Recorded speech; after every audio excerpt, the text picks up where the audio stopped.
Small Axe has been 10 years in the making.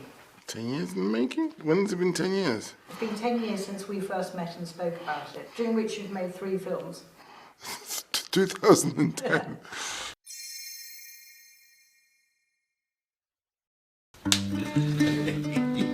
Action.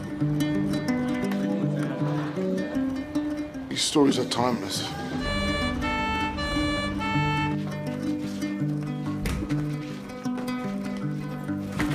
It's like going back to your grandmother's house and those smells and everything sort of comes rushing back in. Hey, Frank! What's happening? It's not just about the past, it's very much about the present, but it's also how we got here. It's them and we. If you lose these histories, you won't have an understanding of where we are now and how much we've achieved. You see, the thing about the black man is he's got his place. If he oversteps, he's got to be gently nudged back in. Frank Critchlow is a man who came to England in the 50s to set up a restaurant, the Mangrove, where a lot of the black community went because they felt safe. And he became subject to harassment by the police and was forced into becoming an activist.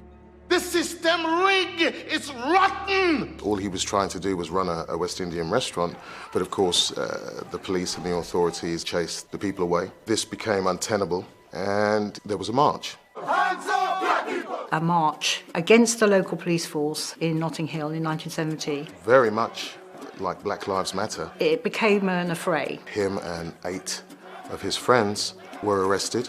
And they had to go through a 56-day trial. We need justice. We need to defend ourselves against power and his rivers of blood and nonsense. Althea Jones, she is one of the members of the Black Panther movement in the UK. She holds everybody together. Together, we become stronger. In terms of liberation and fighting for the rights of her people. Black Dimension is going to focus on the community and the police state in West London. I like the sound of that. Darcus Howe was a West Indian man. He was a revolutionary.